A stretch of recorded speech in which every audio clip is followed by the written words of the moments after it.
As roupas, capítulo 3. As roupas e o assédio sexual no trabalho. Esse foi um capítulo particularmente difícil de escrever. Não apenas porque o assédio sexual é o tipo de violência que deixa marcas profundas em nós, mas também porque a discussão sobre o tema parece sempre vir desacompanhada de uma série de questões muito caras a nós. A vulnerabilidade do corpo feminino em nossa sociedade é uma realidade revoltante que precisamos enfrentar todos os dias. Dentro de casa, em ambientes domésticos e familiares, pouco seguros, ao andar na rua e usar o transporte público, ao lidar com um colega de trabalho asqueroso, ou tendo de escapar dos tipos desagradáveis da balada. Nós somos lembradas o tempo todo de que o nosso corpo está exposto de uma maneira diferente do dos homens. Ao mesmo tempo, o corpo é quase sempre o protagonista do exercício da nossa sexualidade, uma dimensão importante da nossa existência e constitutiva do modo como somos e nos vemos no mundo. Um grande problema, aliás, é a forma como a discussão da nossa sexualidade está sempre relacionada aos temas da violência e da dominação. Sem falar, é claro, na roupa envolvida nessas discussões. Muitos são os questionamentos que temos a fazer. Por que, mesmo no dress code formal, é permitido às mulheres mostrarem mais a pele do que os homens? Por que as peças consideradas sexy não são aceitas na maioria dos ambientes de trabalho, enquanto o estilo romântico é encorajado? Porém, não respeitado. Como lidamos com a vontade de nos vestirmos de modo a evidenciar mais da nossa sexualidade em uma sociedade que culpa a nossa roupa pelas violências sexuais que sofremos? Por que a roupa consegue exercer um papel tão definidor na sexualização dos corpos das mulheres? Existe, afinal, uma roupa capaz de nos proteger do assédio e de outras violências de gênero? Como sempre, não é possível encontrar respostas simples para essas perguntas. Mais uma vez, precisamos ir às raízes das questões para entendermos por que ainda precisamos empregar tanta energia em algo muito básico: poder trabalhar sem ser assediada, poder se relacionar afetivamente sem ser submetida a violências físicas e psicológicas, poder andar na rua sem medo de ser acossada, enfim, poder existir e viver sem que o nosso corpo represente uma vulnerabilidade permanente para nós. E aqui queremos falar algo diretamente a todas as mulheres que já foram assediadas. Você não está sozinha e a culpa não é sua. Somos milhões de mulheres no mundo enfrentando situações de assédio todos os dias e precisamos falar mais sobre isso. Chega de nos sentirmos responsáveis pelas violências que vivemos. Chega de nos envergonharmos por sermos vítimas. Seguimos juntas, firmes e fortes. Subcapítulo: o tamanho do problema. Cada vez mais tomamos consciência da extensão e da gravidade do problema do assédio sexual no trabalho. Desde a explosão do movimento Me Too no mundo todo, uma mobilização orgânica e sem lideranças, iniciadas pela hashtag criada por Tarana Burke, que incentivou e apoiou mulheres a denunciar e expor assediadores. Tomamos conhecimento da infinidade de violências e microagressões diárias às quais as mulheres ainda precisam se submeter para conseguir ocupar o mercado de trabalho. Desde que esse movimento começou a expor assediadores e seus cúmplices, o assédio sexual contra mulheres deixou de ser algo vivido em silêncio pelas vítimas. A denúncia de práticas sistêmicas de assédio aconteceu, portanto, de maneira genuinamente orgânica, de baixo para cima, a partir da movimentação espontânea de mulheres desorganizadas, mas em mobilização enérgica.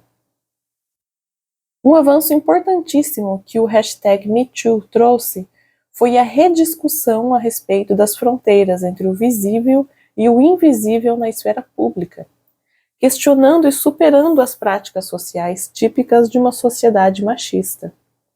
Isso significa que questões antes sistematicamente invisibilizadas, naturalizadas e quase imunes à ação do Estado, agora estão no centro das atenções públicas. Não só isso, mas as lutas que surgiram para enfrentar o assédio sexual também politizaram as relações profissionais, revelando que a hierarquia no trabalho é correntemente instrumentalizada para a manutenção de práticas violentas que controlam as mulheres nesses espaços. O enfrentamento dessa questão tão séria ajuda a compreender de maneira mais sofisticada e complexa o que é o assédio sexual no trabalho, como ele acontece e por quais tipos de estrutura se reproduz. E, mais uma vez, as roupas nos ajudam a visualizar e a tornar o debate mais concreto.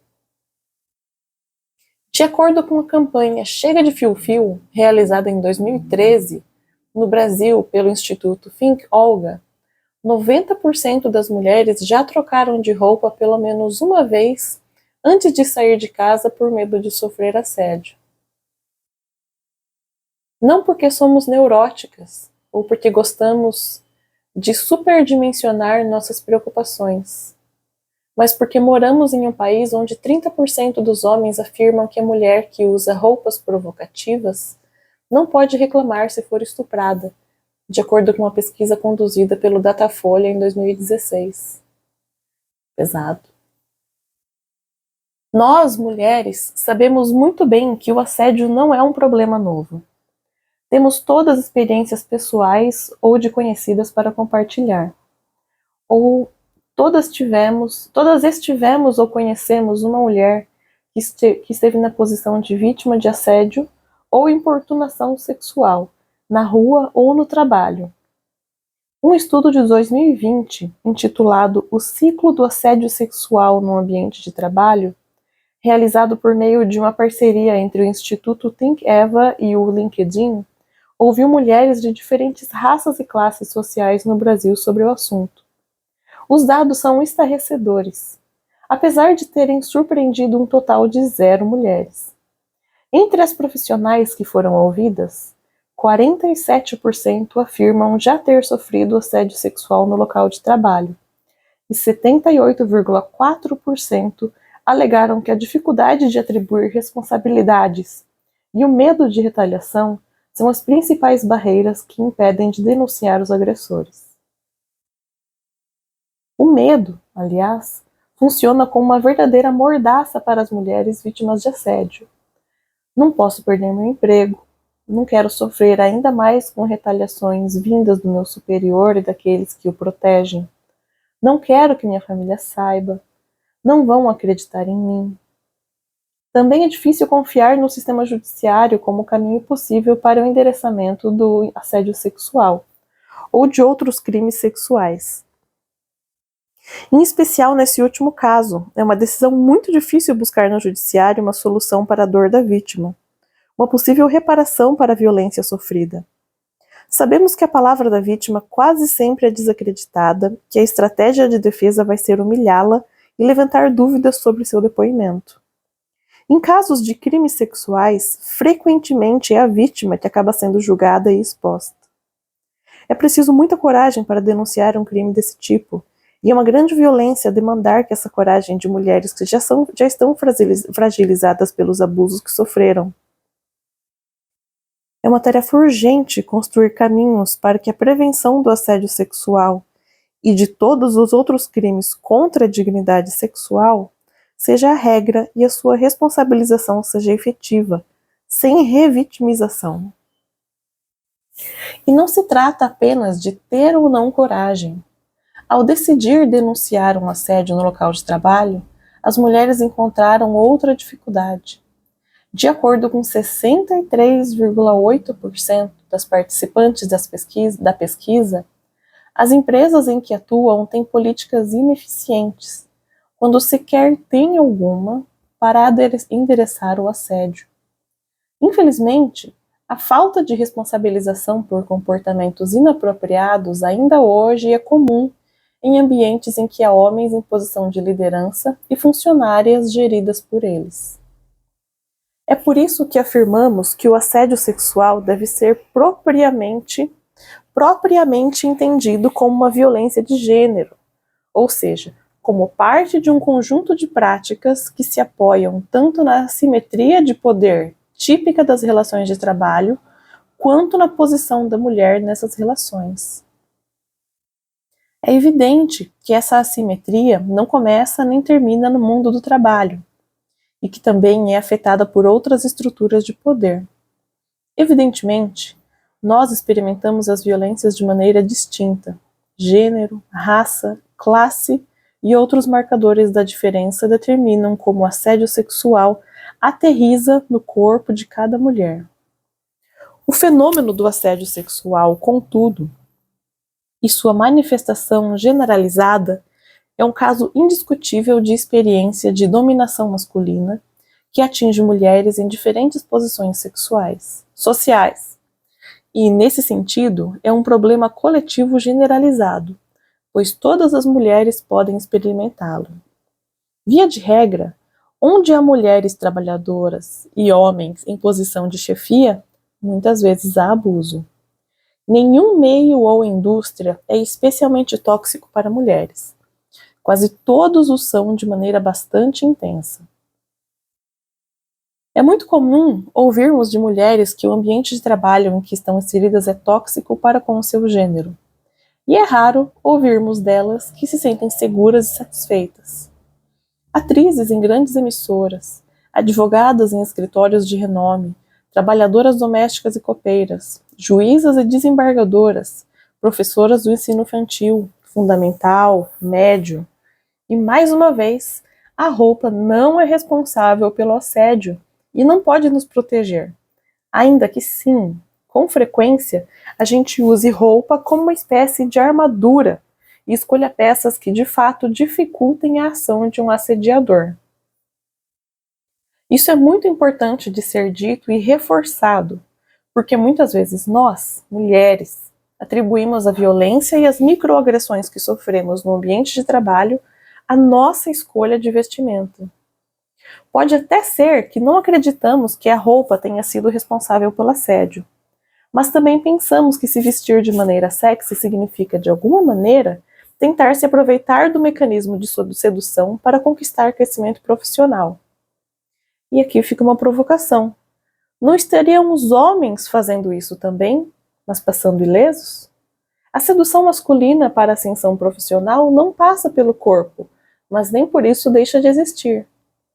Todas as mulheres, em todos os meios, estão sujeitas a essa lamentável situação de vulnerabilidade. O assédio sexual no trabalho é tão naturalizado que, na hora em que acontece, muitas vezes nem sequer compreendemos que se trata de uma situação de violência ou constrangimento. E podemos demorar bastante tempo para perceber e aceitar que fomos vítimas de condutas abomináveis. As mulheres já estão há algumas décadas denunciando a complacência da sociedade com a violência diária enfrentada no mundo do trabalho. Jogar luz sobre o assédio sexual a partir de uma perspectiva de gênero nos auxilia a compreender um mecanismo fundamental por meio do qual se garante a reprodução cotidiana do privilégio masculino no mundo do trabalho. Subcapítulo: é crime? Há um extenso capítulo do Código Penal que define 5 tipos distintos de crime contra a liberdade sexual. Achamos importante incluir aqui uma breve explicação sobre cada um deles, pois as leis podem ser plenamente acessadas por todas, e não apenas por advogados e outros profissionais do direito. Os crimes sexuais podem ser do mais para o menos grave em termos da pena imposta: estupro, violação sexual mediante fraude, importunação sexual, assédio sexual e registro não autorizado da intimidade sexual. Vejamos as diferenças entre eles. O estupro é caracterizado pela conduta de constranger uma pessoa, mediante violência ou grave ameaça, a ter conjunção carnal, ou a praticar ou permitir que com ela se pratique outro ato libidinoso. A pena é reclusão de 6 a 10 anos, e é agravada a até 12 anos se da conduta resultar lesão corporal de natureza grave ou se a vítima for menor de 18 anos. Lembrando que ter conjunção carnal ou praticar outro ato libidinoso com menor de 14 anos caracteriza crime de estupro de vulnerável, cuja pena é de reclusão de 8 a 15 anos. A violação sexual mediante fraude define-se pela conjunção carnal ou prática de outro ato libidinoso com alguém mediante fraude ou outro meio que impeça ou dificulte a livre manifestação de vontade da vítima. A pena para esse crime é de reclusão, de 2 a 6 anos. Em 2018, passou a existir no Código Penal o crime de importunação sexual, que tipificou a prática contra alguém sem anuência do ato libidinoso com o objetivo de satisfazer a própria lascívia ou a de terceiro, prevendo uma pena de 1 a 5 anos de reclusão. O intuito dessa lei foi passar uma mensagem contundente sobre o fim da complacência do Estado com a violência corriqueira que vitimiza as mulheres e vulnerabiliza seus corpos nas ruas e nos espaços públicos.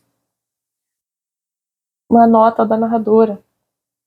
Esse crime de importunação sexual foi um dos grandes ápices que levou à criação disso foi quando um homem gozou na roupa de uma mulher no ponto de ônibus, no ônibus, dentro do ônibus.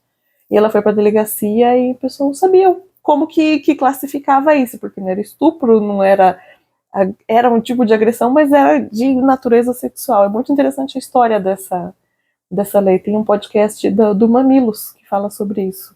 Acho que é com a Mayra também. Não essa Mayra, outra Mayra. O intuito dessa lei já foi aí. No mesmo ano, fim da nota.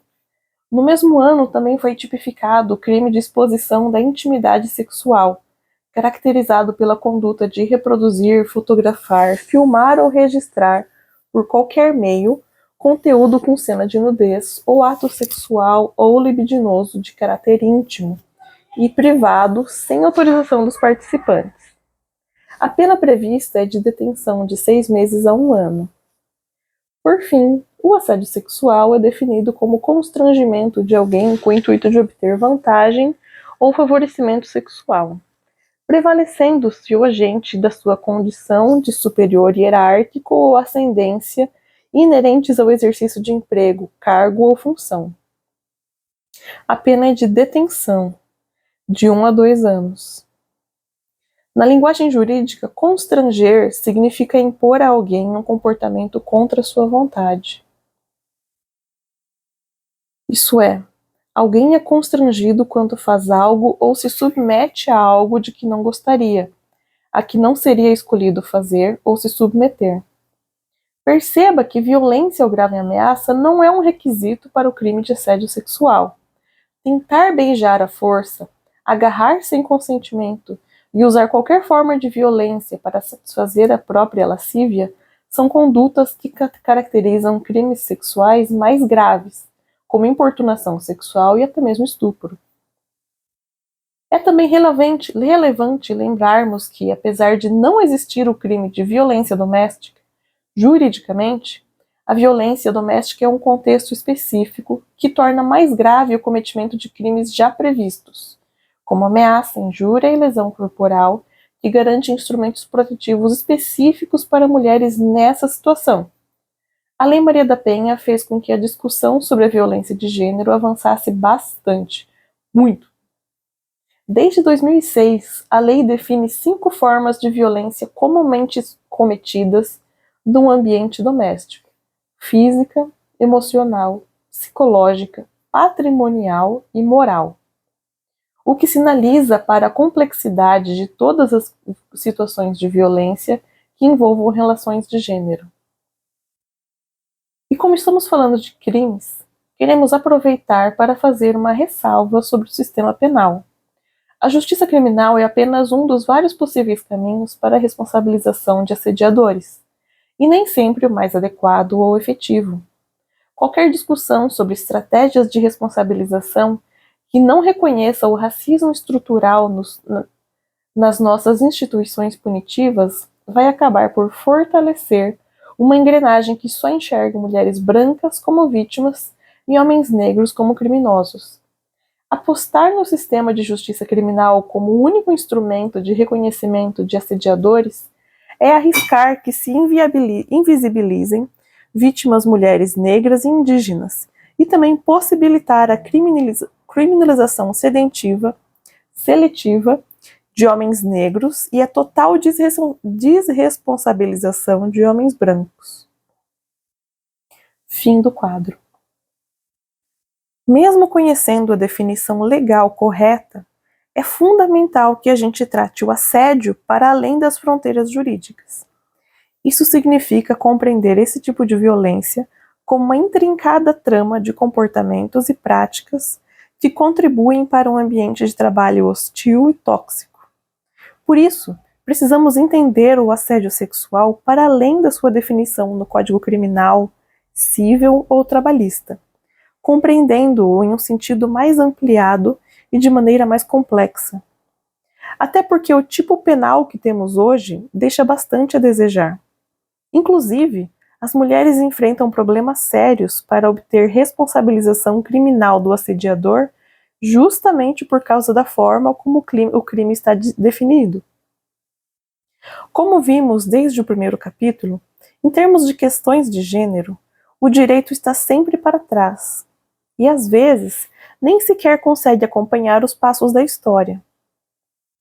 Ao entender o assédio sexual como um fenômeno constitutivo das relações de gênero no trabalho, conseguimos lançar luz sobre as diversas modalidades de manifestação do problema, que pode acontecer por meios de comportamento inapropriados, microagressões, estímulo e manutenções de ambientes tóxicos e outras violências em geral cometidas contra mulheres.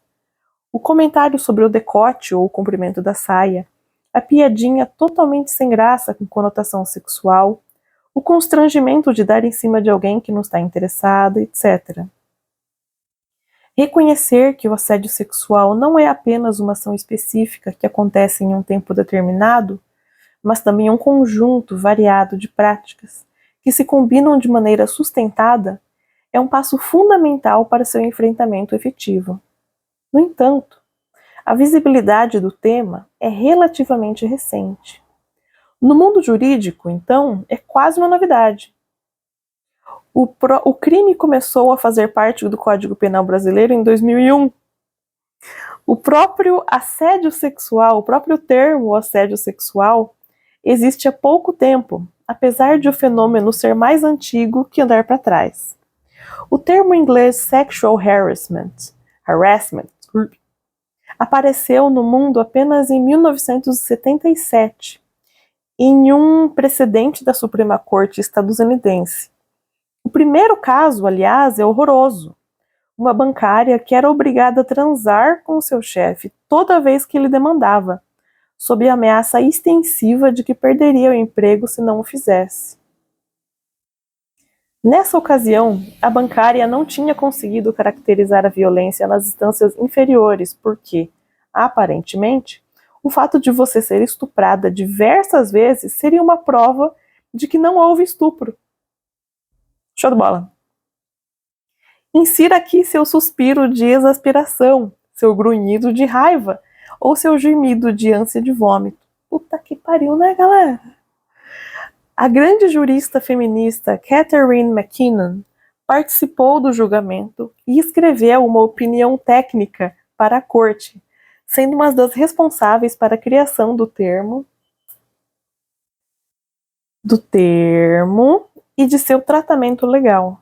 MacKinnon fez uma reflexão importantíssima, não apenas para o tratamento jurídico do assédio sexual, mas para todas as lutas que envolvem nossos direitos, nossa posição nas relações de gênero e a produção histórica de nossa condição de mulher. Na época do julgamento na Suprema Corte, a maior dificuldade de MacKinnon foi falar a respeito de algo que, apesar de sabermos existir concretamente pela nossa experiência, ainda nem sequer tinha sido nomeado. Uma dimensão significativa de nossa luta sempre passa pelo processo de dar nome, fazer existir, dar visibilidade a algo que nos afeta, mas que é naturalizado e invisibilizado. É uma dinâmica bastante típica na história das lutas das mulheres. Antes de conseguirmos organizar nossa resistência para enfrentar um problema, precisamos mostrar que o problema de fato existe. Depois de muita energia gasta, finalmente conseguimos trazer à luz o fato de que o assédio sexual é uma realidade em todos os espaços de trabalho, apesar de essa informação ainda surpreender alguns homens que parecem se esforçar para não ouvir ou não se importar com mulheres que estão ao seu redor. Aliás, vocês também se irritam, como nós, quando discutimos casos notórios de assédio sexual e os homens em volta ficam chocados com as histórias, como se trouxéssemos ao conhecimento deles uma realidade nova e até então completamente desconhecida. Olha, descobriram que existe vida em Marte. Olha, mulheres em ambientes de trabalho precisam lidar quase todos os dias com casos de assédio. Quantas surpresas! Mas, ainda que a maioria dos homens pareça alheia à gravidade do assunto, fato é que continuamos a passar por situações de assédio em nosso dia a dia profissional. E algumas delas são capazes de deixar marcas profundas. É possível identificar diversas ordens das consequências do assédio na vida de uma mulher. Os impactos desse tipo de violência sexual têm efeitos perversos e não são casos isolados, nem acontecem apenas eventualmente. O assédio pode, por exemplo, gerar um trauma com potencial de se tornar depressão ou estresse pós-traumático. A submissão permanente em situações de estresse decorrentes de um ambiente de trabalho tóxico por vezes se manifesta no corpo de forma de úlceras, síndromes gástricas, crises de enxaqueca, bruxismo e episódios de pânico. Há também consequências graves para a autoestima, pois a vítima passa a duvidar da sua capacidade de estar naquele espaço e exercer determinadas funções. Não são raros os casos de mulheres que acabam trocando de emprego, de área, ou até desistindo de participar do mercado de trabalho formal por conta de experiências traumáticas com assédio. Essa é, inclusive, uma dimensão especialmente cruel do assédio sexual, pois funciona, mais uma coisa, para nos lembrar de que o mundo do trabalho formal não foi feito para nós.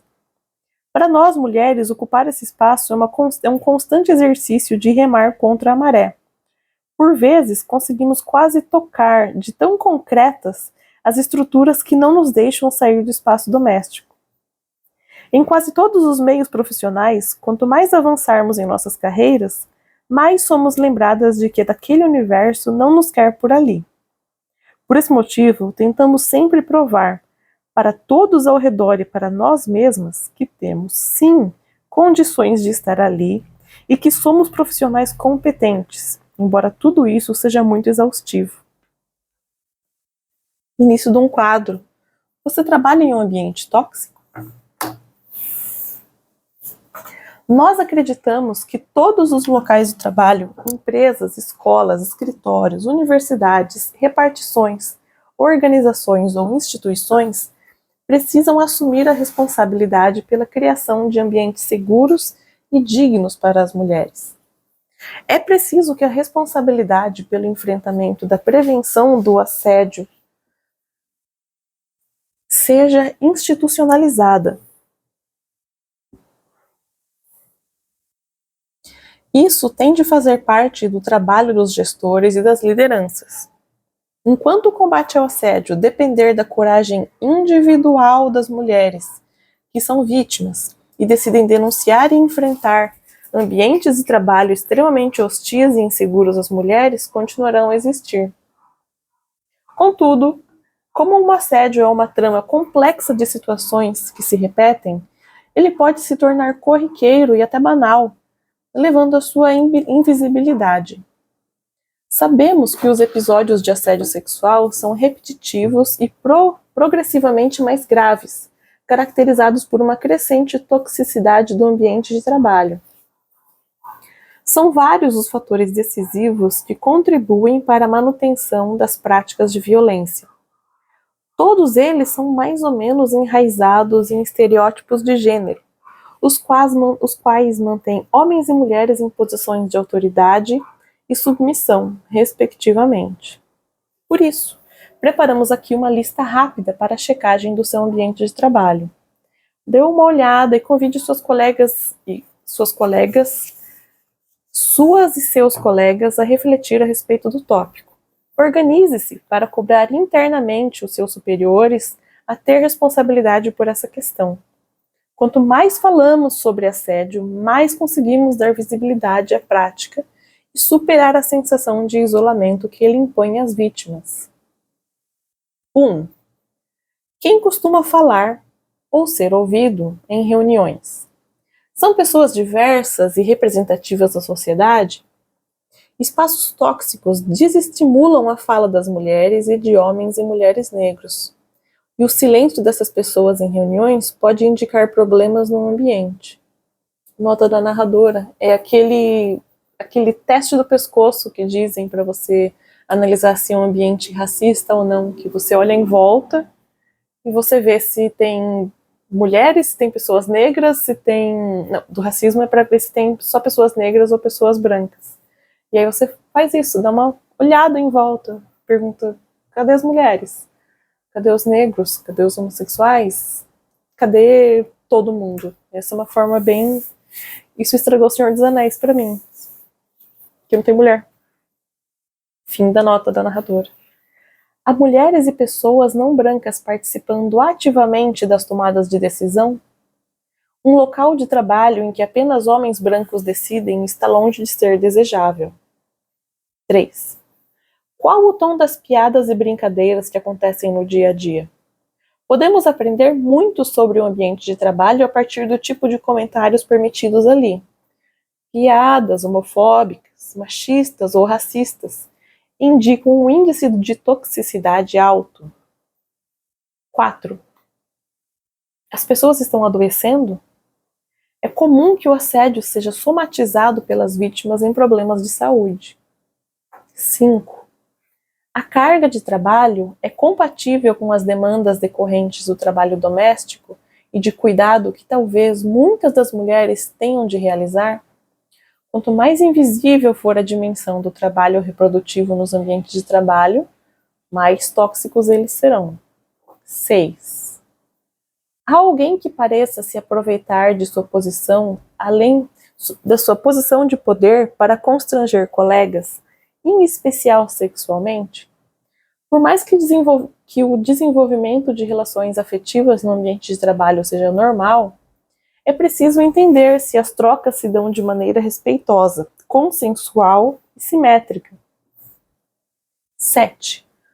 Você se pergunta se o seu ambiente de trabalho é tóxico? Refletir sobre o próprio espaço, perguntar aos colegas a respeito e ouvi-los é uma atividade essencial a ser feita constantemente por todo gestor diligente. Dica de ouro! Por fim, deixamos aqui uma dica que a Mayra sempre dá às mulheres que lhe procuram em casos de assédio no trabalho. Se você desconfia que está sendo vítima de assédio moral ou sexual, comece um diário para registrar essas experiências. Anote em um mesmo lugar toda vez que você se sentir incomodada com alguma coisa, ainda que não consiga explicar bem o porquê. Escreva sobre como se sentiu, mas tente registrar o que aconteceu objetivamente. Por exemplo, o que seu colega falou que incomodou, qual foi a demanda do seu chefe que lhe causou estranheza. Mesmo que você não considere jamais ajuizar uma ação ou formalizar uma denúncia, mantenha esse diário para organizar suas lembranças. Como situações de assédio normalmente acontecem de maneira prolongada e sustentada, e são muito presentes no dia a dia, a vítima pode sentir dificuldade de entender a gravidade da situação e passar a questionar as próprias lembranças. Lembre-se dessa dica e passe-a adiante. Nota da narradora, novamente. Foi assim com um diário que eu comecei a perceber que eu estava num relacionamento tóxico, que não estava funcionando, estava começando a questionar minhas próprias lembranças. Eu lembrava da coisa de um jeito, ele falava que era de outro.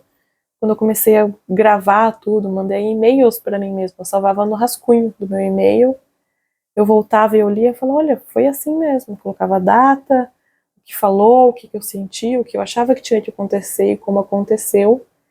E aí quando eu voltava para trás e reanalisava isso, ou se eu estava triste ou feliz e eu olhava para isso novamente, isso me ajudou a perceber que não estava legal, não era muito bom. Fim da narradora, nota da narradora. O corpo que as pessoas vestem, novo subcapítulo e fim do quadro. O assédio e outras violências sexuais se efetivam em um território específico, o corpo. Achamos, portanto, que é preciso fazer algumas considerações sobre ele, a fim de entendermos melhor por que estamos tão estruturalmente submetidas a essa forma específica de subjugação.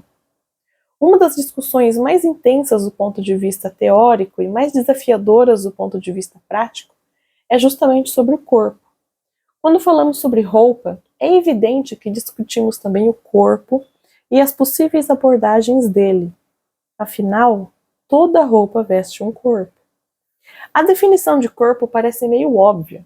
Aquele conjunto de carne e osso que contém a nossa individualidade e para a qual atribuímos uma personalidade e chamamos de pessoa. Quando falamos do que gostamos ou não no nosso corpo, nos referimos a algo palpável.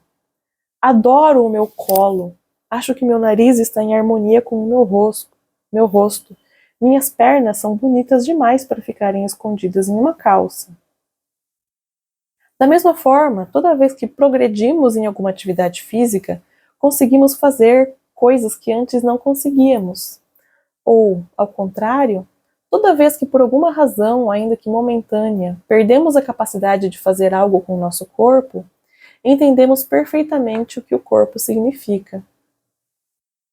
Sem dúvidas, portanto, o corpo é uma realidade material e existe de forma concreta. Mas ele não é só isso. A essa altura do livro, você já sabe que nada é tão simples na missão de entender as raízes do problema que queremos enfrentar. Sim, tudo bem. O corpo parece ser um fato objetivo. Mas será que é mesmo? Por que há tantas diferenças construídas a partir do corpo? Alguns órgãos são chamados de sexuais, apesar de que a sexualidade ser uma prática cultural. O conceito de raça, inventado com base em traços fenótipos, foi utilizado como pretexto em disputas geopolíticas a fim de criar hierarquias entre seres humanos. Fala-se em hormônios masculinos e femininos, ainda que tanto a masculinidade quanto a feminilidade sejam construções sexuais. Tratamos, portanto, o corpo como uma realidade fisiológica objetiva, enquanto projetamos sobre ele uma série de valores, expectativas e significados que estão muito distantes de qualquer pretensão de verdade biológica.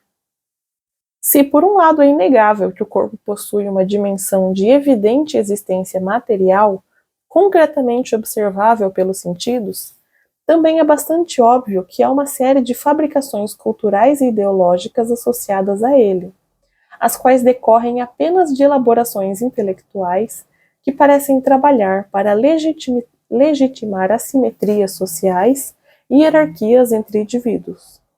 Sem dúvida, o corpo é o espaço que consolida e organiza diferenças construídas em sociedade. E aí começam alguns problemas, pois essas diferenças, uma vez corporificadas, ganham um status de realidade objetiva e interditam a crítica. Afinal, o corpo é um fato objetivo ou mais, uma construção social. Ele pode ser as duas coisas? Se sim, como e em que medida? Esses são questionamentos que geram intensos debates nos feminismos.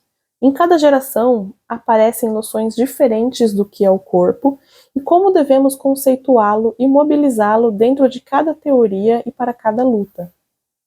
No feminismo de primeira geração, o corpo não era muito discutido. Não se questionava se o corpo masculino era diferente do feminino. Aceitava-se tal pressuposto como uma verdade natural e às vezes até mesmo divina. O máximo a que se chegava era o questionamento da imposição de diferenças e hierarquias sociais, a partir das supostas evidências e distinções biológicas aceitas.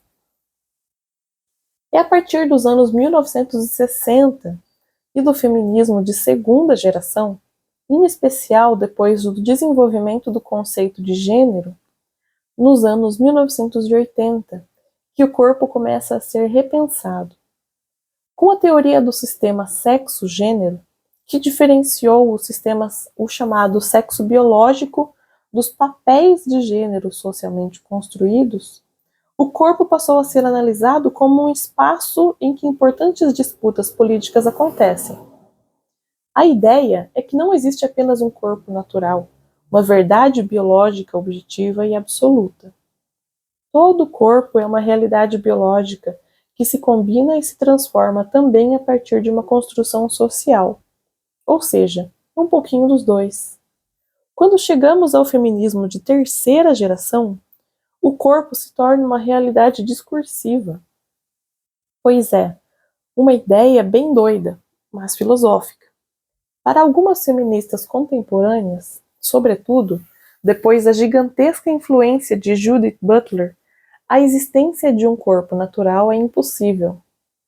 Não há uma realidade objetiva e incontestável, produto da natureza, mas algo fabricado pela sociedade e pela cultura.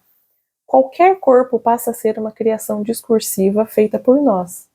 Todas as chamadas características físicas, cor da pele, genitália, umbigo para dentro ou para fora, jamais foram um simples dado da natureza, observável empiricamente pelos sentidos. A partir do momento em que falamos a respeito de características físicas, e é só ao nomear e discutir que damos sentidos às coisas, elas são criadas. Tem uma viagem, mas muito interessante. Isso nos ajuda a entender como o corpo é criado em decorrência de marcas diferenciadoras. Se todos os corpos fossem iguais, não precisaríamos desse conceito. Falamos em corpo porque o hierarquizamos socialmente de acordo com diferenças corporificadas. Dessa forma, todo corpo surge, de certo modo, marcado. Corpo negro, corpo feminino, corpo com deficiência. Poder nos desapegar dessa existência material de nosso corpo requer tornar essas marcas irrelevantes. E isso é um privilégio que poucos conseguem acessar. Em geral, apenas homens brancos conseguem escapar de seus corpos inextricavelmente conectados à sua existência. E isso fica muito evidente nas roupas e nas discussões sobre o que é sexy. Repare que até hoje roupas que marcam o corpo ou que o colocam à mostra são associados a mulheres ou ao feminino. Decotes e fendas, transparências e vazados, tecidos finos e cortes justos, tudo isso é permitido a nós, que de fato temos corpo e não somos apenas uma abstraição racional. Homens brancos não têm corpo.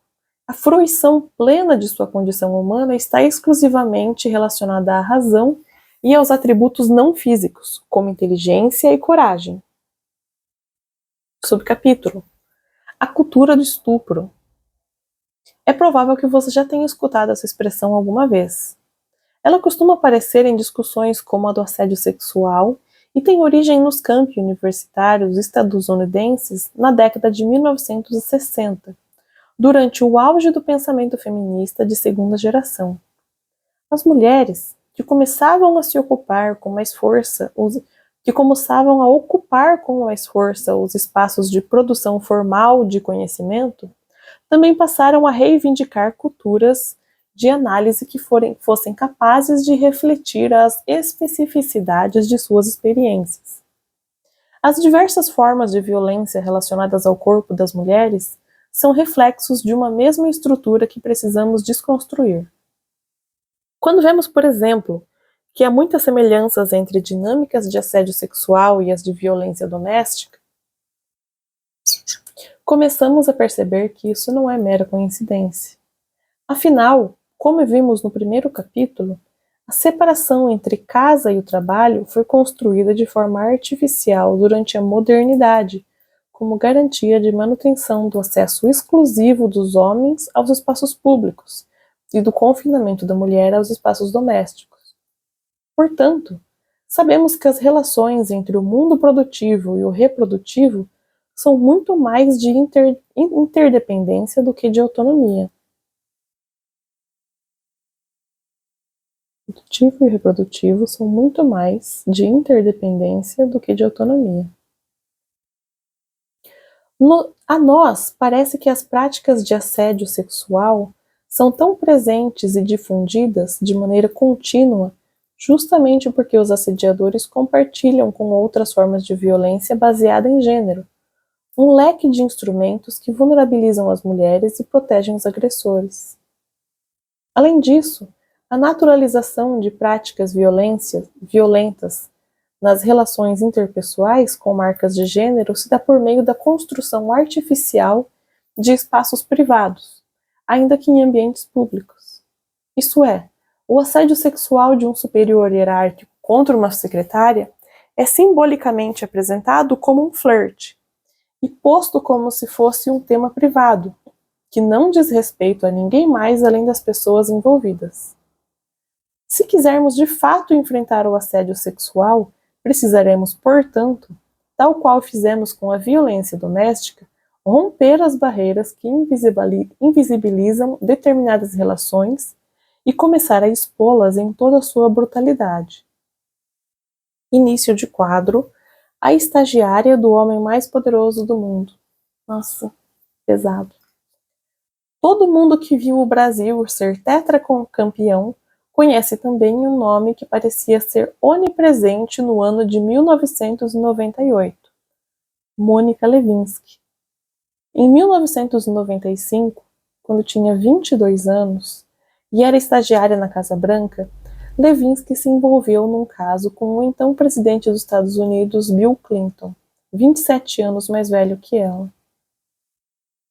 A relação aparentemente durou 2 anos e veio à tona em meio a uma crise política pela qual Clinton passava, servindo de base para um pedido de impeachment. Lewinsky estava apenas começando sua vida profissional e teve que lidar com a maior estrutura midiática do mundo, responsável pela manutenção do soft power de uma potência imperialista e que lucrava bilhões de dólares diariamente à custa de piadas e notícias sensacionalistas a respeito dela. Todos nós lembramos do vestido azul manchado de sêmen sendo mostrado em looping nos canais de notícia, nos trocadilhos de mau gosto sobre sexo oral e até mesmo dos comentários sobre a aparência física da jovem. Lewinsky hoje é militante e luta por redes sociais mais seguras e ambientes públicos menos tóxicos para mulheres. Uma batalha que, ao que parece, todas nós seguimos perdendo. Em 2015, maravilhosa essa TED Talk, você tem que assistir. Em 2015, ela ministrou um TED Talk intitulado O Preço da Vergonha, em que se apresenta como a primeira vítima do cyberbullying, ou seja, como a primeira a sofrer com essa prática, e hoje recorrente de expor, perseguir e aterrorizar pessoas nas mídias sociais. O escândalo midiático que envolveu Lewinsky e Clinton aconteceu justamente na alvorada da massificação da internet. E ali começamos a descobrir que os ambientes virtuais poderiam ser mais um espaço para a misoginia correr solta e servir como entretenimento. O mundo online se juntou aos apresentadores de TED Talk, de talk show, aos comediantes e aos comentaristas de TV que humilhavam Lewinsky em troca de alguns pontos na audiência. É curioso que ninguém à época tenha comentado com igual interesse, revolta ou engajamento o fato de que o homem mais poderoso do mundo usava sua posição de poder para transar com as estagiárias que trabalhavam para ele. Isso estava completamente normalizado. As críticas ao comportamento de Clinton focavam apenas no fato de que ele era um homem casado e, portanto, deveria ser mais resistente às tentações da carne. Chegava inclusive a compará-lo com John Kennedy, outro presidente estadunidense que, entre 1961 e 1963, transferiu do Senado para a Casa Branca sua prática de assediar mulheres colegas de trabalho. Ambos eram descritos como homens que deveriam saber se controlar mais, em um mundo em que as mulheres existem, pelo visto, para tentar homens fracos e destruir famílias. Jamais foram chamados de assediadores. Na época de Kennedy, o termo assédio sexual nem sequer existia. Nunca foram questionados a respeito do uso de sua posição de extremo poder para constranger mulheres a transar com eles. Aparentemente, o acesso livre aos corpos das mulheres ao redor era mais um bônus do cargo que ocupavam. Fim do quadro. Ai, que pesado! Não é por acaso que chefes assediadores se comportavam de maneira muito semelhante, às vezes idêntica, aos maridos abusivos. A experiência nos mostra que os relatos das mulheres vítimas de assédio sexual no trabalho são muito parecidos com os das sobreviventes de violência doméstica em diversos aspectos.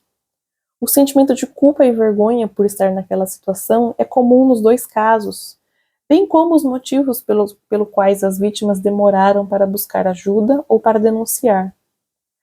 Tal qual o marido agressor, o chefe que assedia vai, em diversos casos, aos poucos isolando suas vítimas no local de trabalho. Ele as manipula emocionalmente e fragiliza sua autoestima em um crescendo. Ele se comporta como a pessoa que mais protege os interesses da vítima, fazendo-a duvidar da necessidade de buscar ajuda. Quando ele pratica um ato muito abjeto, ele até se desculpa e promete que nunca mais repetirá tal comportamento. Tanto em casos de assédio sexual quanto diante de violência doméstica, as mulheres precisam navegar as tensões e as ambivalências típicas das reações às violências praticadas por pessoas dentro do nosso círculo de convivência. E ainda há outro ponto em comum que aproxima o marido agressor do chefe que assedia. Nenhum dos dois começa com ações manifestamente violentas. Ao contrário, o mais comum é que tanto a violência doméstica quanto o assédio sexual se desdobrem em um processo lento e constante de normalização de abusos. Isso é essencial.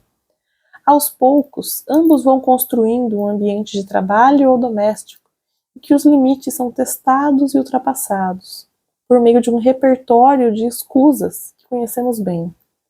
Você está exagerando. Foi apenas uma brincadeira. Não se pode nem mais elogiar. Não foi bem assim que aconteceu. Ela é louca. Será que um cara tão simpático e legal seria mesmo capaz disso? Você é muito pudica. A normalização da violência é tão bem feita que a vítima, imersa nesse contexto, tem dificuldade em perceber a sua situação de violência. Essa normalização conta com práticas sistêmicas de silenciamento e de invisibilização. Assim como a violência doméstica, o assédio sexual é protegido por ser considerado uma relação privada, algo que acontece entre duas pessoas e só lhes diz respeito, ainda que desdobrada em um espaço público, como se fosse possível abstrair o poder advindo da ascensão hierárquica de um homem-chefe sobre a mulher. Entretanto, se as décadas de luta pela visibilização da violência doméstica acabaram, enfim sedimentando o entendimento jurídico de que o casamento é uma relação em que as mulheres temem o abuso praticado por seus maridos, nós hoje avançamos para o entendimento de que o mundo do trabalho é também bastante hostil para nós, que merece um olhar crítico e protetivo a partir da incorporação da teoria crítica de gênero. O chefe e o marido são peões do mesmo patriarcado, e as fronteiras entre diversas categorias de violência cometida contra mulheres são porosas. Uma característica típica das violências de gênero é o caráter cíclico. Portanto, o assédio sexual não seria diferente. Em geral, no primeiro momento, ocorre um aumento constante e progressivo de piadas e comentários inapropriados, comportamentos que culmina, em seguida, em uma investida mais agressiva e incisiva. O terceiro e último momento do ciclo é identificado pela demonstração de arrependimento do assediador, que também vem acompanhada de promessas de mudança em seu comportamento. É possível até que haja estágios de tranquilidade em meio ao ciclo, fazendo com que a mulher acredite que a situação vai melhorar. É raro, entretanto, que um chefe assediador mude sua postura. À medida que o ciclo se repete, os limites são esticados, as linhas do aceitável se expandem, e o que leva a episódios de tensão máxima e cada vez mais violentos. A repetição do ciclo também tende a encolher a rede de apoio da vítima, que passa a se isolar no local de trabalho cada vez mais. Subcapítulo: Proteção contra chefes assediadores. O assédio sexual, desde 2018, passou a ser associado a um nome específico, Harvey Weinstein, por meio de duas reportagens incisivas e reveladoras. Uma escrita pelas repórteres Jodie Cantor e Megan Twohen, do New York Times, e outra por Ronan Farrow, da revista New Yorker. Fomos apresentadas ao universo de um homem muito poderoso que usava sua posição hierárquica dentro de uma das maiores produtoras de Hollywood, a Miramax, para constranger, assediar e estuprar mulheres a ele subordinadas.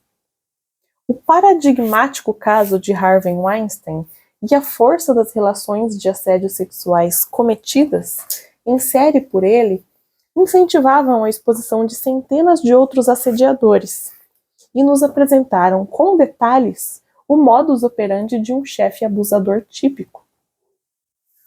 Muitas décadas depois das tentativas de vários jornalistas de expor a história de Weinstein, finalmente hoje é possível conhecê-la em detalhes e torcer para que a justiça seja feita às mulheres que dele foram vítimas. Ao escutarmos as histórias contadas pelas mulheres, percebemos o quanto a roupa fez a medição das tensões que advêm do medo de sofrer assédio. Uma das vítimas de Weinstein, a executiva Rowena Till, trabalhava como assistente do produtor nos anos 1990. Ela conta que foi chamada para uma reunião no seu quarto de hotel, sabendo que a estratégia do chefe era justamente coagir suas funcionárias a transarem com ele, inclusive usando força física para tanto. A assistente sênior, então, colega de Rowena, aconselhou-a a usar 2 pares de meia calça, uma em cima da outra, para dificultar o acesso do chefe ao seu corpo. Não adiantou, e Rowena terminou a noite resistindo a uma tentativa de estupro por parte de seu superior hierárquico, que não se deteve pela barreira física redobrada de nylon. Outra vítima de Weinstein, a advogada Emily Nestor, conseguiu um estágio de verão na produtora Miramax em 2014. No primeiro dia de trabalho, Emily se arrumou conforme o esperado de uma advogada, uma futura advogada. Isso é, estava preocupada em parecer profissional e com mais idade do que tinha. Logo nos primeiros momentos de interação com o chefe, Weinstein a convidou para visitá-lo em seu quarto de hotel no dia seguinte, deixando explícito que um relacionamento sexual com ele poderia ajudar a carreira da advogada. Como essa sociedade que nos trata tão mal faz com todas as mulheres, Emily sentiu-se culpada pelo assédio, e acreditando que a roupa que escolheria tivesse passado a mensagem de que ela estava em busca de sexo no local de trabalho. No dia seguinte, portanto, foi trabalhar com uma calça larga e escura, um suéter oversized e de gola alta, com o cabelo preso e sem qualquer acessório. Ouviu do chefe que não adiantava se esconder debaixo de tanto pano, pois sua presença ainda era requisitada no quarto de hotel.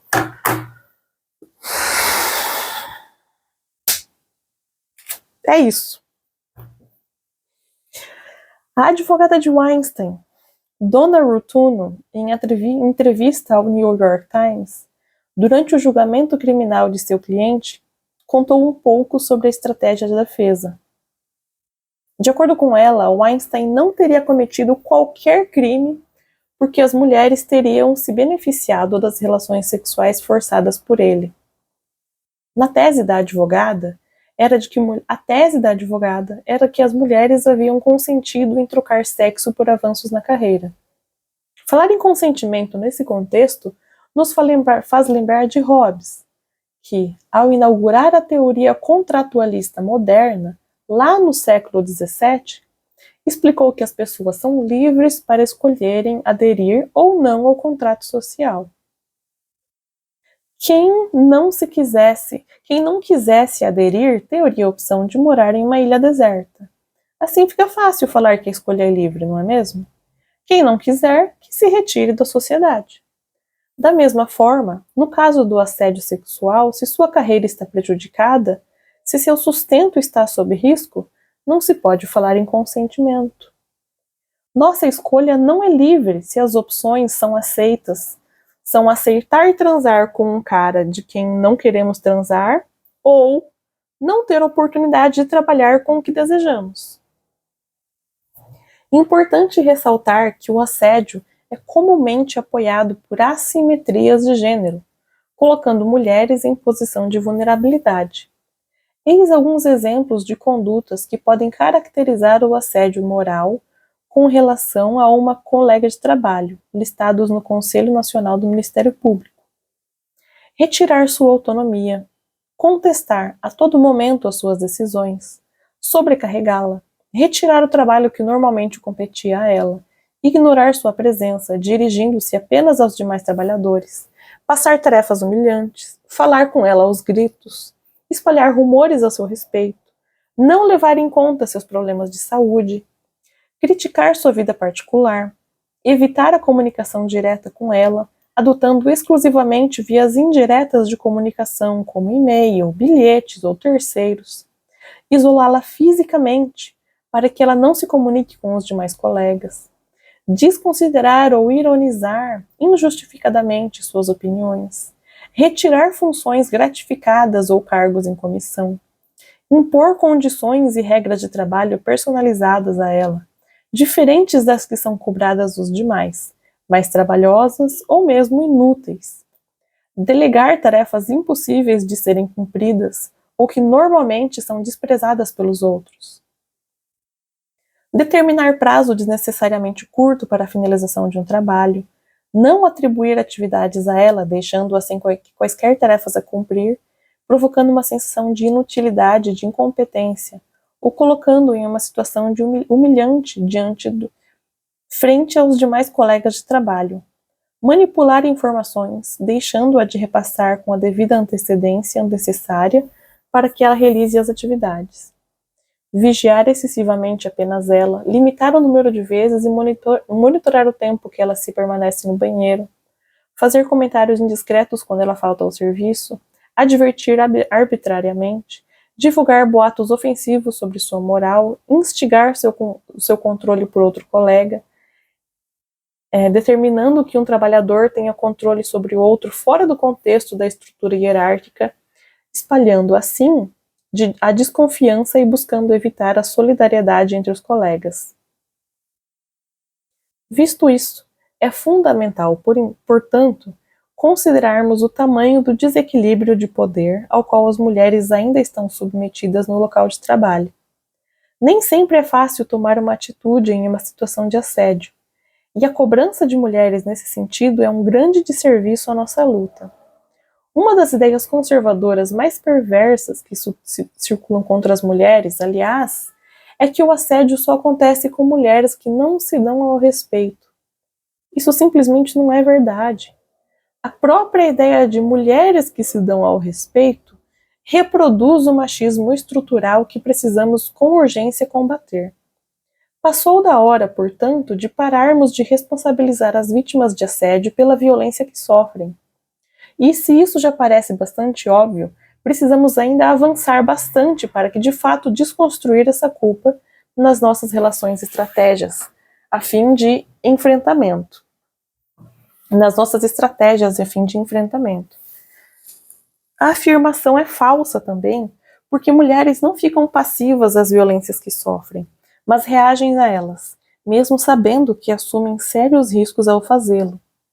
Quando isso acontece, contudo, na maioria das vezes nada é feito a respeito e o assediador segue sem ser responsabilizado por suas ações. Por isso ressaltamos que, assim como não há uma roupa que magicamente equalize nossas posições no trabalho, também não há um conjunto de dicas de comportamento e vestimenta que nos vá proteger do assédio. Não somos assediadas porque não sabemos nos proteger, nem deixaremos de o ser se passarmos a agir de determinada forma. Não há nada que poderia ser feito para pedir o assediador. Precisamos centrar nossas energias nas estruturas que continuam desconstruindo ambientes hostis de trabalho, nas empresas e instituições que ainda são coniventes com tais práticas, e nos homens que usam essas posições de poder para constranger suas funcionárias. Que capítulo pesado! Fim do subcapítulo, início de um quadro. Checklist. Local de trabalho seguro. Acreditamos que é também urgente refletir sobre as estratégias para responsabilizar não apenas os assediadores, mas também as empresas, organizações e instituições dentro das quais o assédio sexual acontece.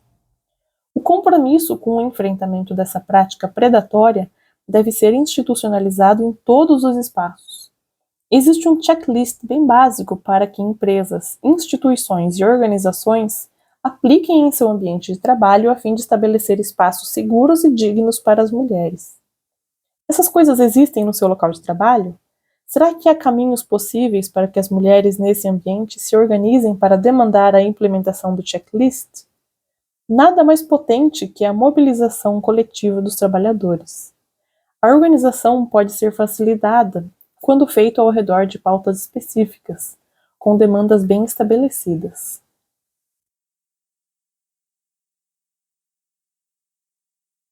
Aqui, sugerimos algumas demandas bem concretas para serem sugeridas às lideranças dispostas a combater o assédio sexual. 1.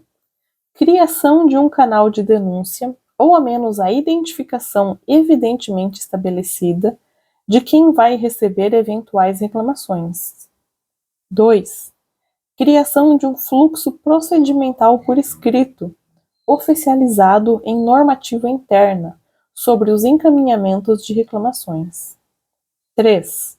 Definição de um acordo escrito, comunicado a todos internamente, sobre o que caracteriza uma conduta problemática e as possíveis consequências para cada uma delas. 4. Desenvolvimento de mecanismos, para além da punição do agressor, que sejam capazes de 1. Reparar o dano às vítimas. 2. Reconhecer a existência de um problema a ser corrigido. E 3. Restaurar o ambiente de trabalho. 5. A realização de avaliações periódicas sobre o estado das relações de gênero no ambiente de trabalho, como a inclusão de um critério com recorte de gênero sobre a correção das condutas nas avaliações individuais de performance. 6. Criação de um espaço permanente para endereçamento de desconfortos que ainda não caracterizaram um assédio, mas que contribuem para um ambiente de trabalho tóxico. 7. Investimento em estratégias de letramento de funcionários e lideranças. Fim do quadro, início de um novo subcapítulo. Afinal, podemos ser sexy? Ao longo do capítulo, falamos muito sobre assédio e outras violências sexuais tipicamente cometidas por homens contra mulheres.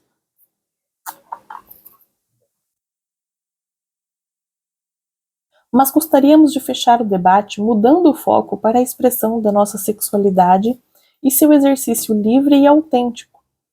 Tudo isso, claro, conectando com o tema das roupas no trabalho. Queremos também alertar para o fato de que entendemos o problema de se incluir essa reflexão em um capítulo sobre assédio sexual. Nós sabemos que assédio e violências sexuais não têm nada a ver com sexo. Homens nos assediam não porque nos acham gostosas ou sexy, mas porque é dessa forma que eles exercem o poder próprio de sua masculinidade. Assédio não é uma forma de demonstrar desejo. É importante frisar que assédio e estupro são atos de violência. Vale lembrar que muitos homens assediam e estupram mulheres que nem sequer acham bonitas ou atraentes, justamente porque não é uma prática pautada por desejo sexual, mas por controle, poder e violência. Não queremos, portanto, misturar nossa sexualidade com as violências cometidas contra nós. Como estamos, contudo, falamos sobre o mundo do trabalho, as roupas e o assédio, pensamos que seria uma boa oportunidade para discutirmos o tal do estilo sexy, porque que sempre aparece nas conversas sobre moda. Feita a importante ressalva anterior, e considerando tudo que já discutimos até aqui, é preciso refletir sobre os caminhos possíveis para lidar com a expressão da nossa sexualidade da maneira mais confortável e emancipatória para cada uma de nós. Afinal, o estilo sexy diz respeito muito mais à autoconfiança, força e poder do que à erotização do corpo, inclusive quando pensamos em homens sexy. Não pensamos necessariamente em músculo. Em geral, pensamos em homens poderosos, ou pelo menos no controle da situação.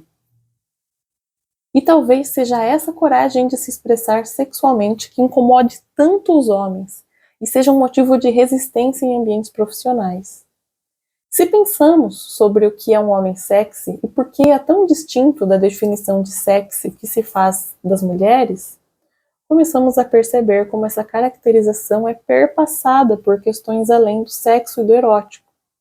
Ao analisarmos as interdições ou as permissões relacionadas à roupa sexy no ambiente de trabalho, a discussão fica bastante complexa, bem do jeito que a gente gosta.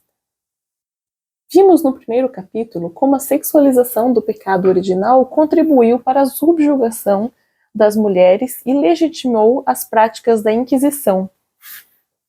A estratégia para consolidar uma forma de poder por meio do controle da sexualidade de um grupo específico foi uma fórmula tão bem sucedida que até hoje é utilizada e replicada em distintas instâncias, desde políticas oficiais de Estado como a perseguição de LGBTQIA+, em que governos conservadores adotam até as relações interpessoais diárias, como o caso do marido que interfere na forma como a esposa se veste, com base em critérios historicamente produzidos de maneira imbricada com a sexualidade feminina, tal qual a decência e o recato. Perceba que até hoje sentimos dificuldade de nos apresentar socialmente como seres sexualizados nos nossos próprios termos, ou seja, em geral somos toleradas na sociedade como pessoas sexualizadas, desde que a sexualidade não seja protagonizada por nós. Nossa sexualidade só é permitida se estivermos na posição de objeto. Por esse motivo, muitas vezes sentimos dificuldade de nos identificar com o que nos é apresentado como algo sexy. Ainda que nos sintamos sexy ao performar de acordo com a realidade criada pelos filmes pornográficos, por exemplo, em geral sentimos dificuldades de entender se estamos sendo autênticas em nossos desejos ou se apenas nos conformamos à posição de um receptáculo vazio para a realização do desejo de outrem. Nem sempre a correlação entre sentir-se sexy e sentir-se confiante se dá pela correspondência no corpo feminino, entre confiança e sexualidade. Às vezes nossa performance do sexy mais nos aliena de nós mesmas do que nos ajuda no exercício saudável e autônomo da nossa sexualidade. E aqui, como estudiosas da moda e do feminismo, Acreditamos que cada mulher pode encontrar um jeito de performar sexualidade, e ele não é e nem pode ser igual para todas, porque não somos iguais. E aí uma coisa aperta ainda mais. O importante no ambiente de trabalho não é o fato de se sentir sexy, mas sim não performar a sexualidade padrão, não deixar um pedaço de corpo de fora para que possa ser sexualizado, ainda que isso varie de cultura para cultura.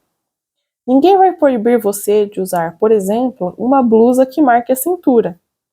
Em geral, no Brasil, é legítimo que as mulheres evidenciem essa curva sem que sejam vistas como vulgares. Mas uma saia muito justa, que valorize o quadril, já é um problema. E por mais que tentamos fugir da comparação, qual é a roupa feminina, masculina considerada sexy? Qual roupa masculina é sedutora demais para o trabalho? Não pensei nisso. Que dizem o que desconcentra os colegas e é vulgar, desrespeitosa. Não conseguimos pensar em nada. Vale lembrar que chinelo, regata, bermuda e fins não são itens considerados sexy. São vetados do dress code de trabalho apenas por serem muito casuais, não por deixarem os homens irresistíveis. Um sapatênis, hein? Se vocês pesquisarem qualquer lista de homens mais sexys no mundo, quase todos estarão de terno e dificilmente algum deles estará com a pele à mostra. A ideia de homem sexy está mais ligada ao poder. Assim, os homens têm esse enorme privilégio, mais um, de construir o seu papel capital erótico a partir do acúmulo do seu poder, ou seja, o aumento da sua sensualidade acompanha o aumento do seu prestígio social. Para as mulheres, o capital erótico é bem mais complicado, pois não acumulamos da mesma maneira, nem tampouco conseguimos gastá-lo livremente. Vale pensar no quanto nossos corpos são sexualizados sem que queiramos. Como nossos corpos não podem ser apenas corpos. É o caso do sutiã. Por que mesmo a gente precisa ter tanto pavor de um mamilo marcando a blusa? Por que isso é tão desrespeitoso? Admitimos aqui que não estamos muito longe de mudar essa visão do corpo sexualizado. Inclusive, achamos bastante otimista pensar que uma mulher que trabalhe em um ambiente formal consiga ir trabalhar sem sutiã, principalmente se tiver seios maiores. E precisamos pensar a respeito e questionar isso. Afinal, nós somos mamíferos, mamas. É isso que categoriza a nossa classe, nossa espécie. A sexualidade no ambiente de trabalho é mesmo um vespeiro. Os diretores de RH vão provavelmente suar frio ao ler esse capítulo. E sendo bem razoáveis, entendemos também que existem roupas que não funcionam em qualquer ambiente. Essa discussão é bastante longa e, embora não seja nosso foco, uma pergunta permanece. Qual o problema em ser sexy? Qual o problema em se sentir segura e confiante com a própria sexualidade? E se o ambiente de trabalho não é lugar para isso, por que os homens são autorizados a ser sexy com a roupa que vestem para trabalhar? Para fomentar ainda mais essa discussão, trazemos aqui uma reflexão feita pela editora do chefe jornal Eu País, Flávia Marreiro, a partir do caso de assédio em que Paola Carrossela sofreu do ex-colega de trabalho Eric Jacquin. Durante um dos episódios do programa que apresentaram juntos, Jacquin perguntou a ela: Muita gente já não te considera uma grande chefe, uma grande cozinheira, mas uma puta gostosa. O que você tem a dizer?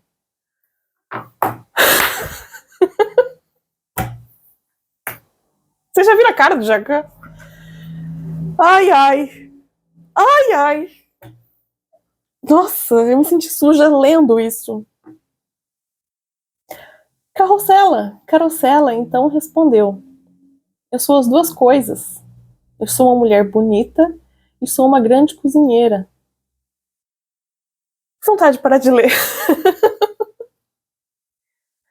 Tratando desse caso, Flávia Marreiro questiona por que Barack Obama, Não perde credibilidade ao usar seu capital erótico, enquanto isso é impensável para as mulheres. Sério, real, perdi a vontade de ler.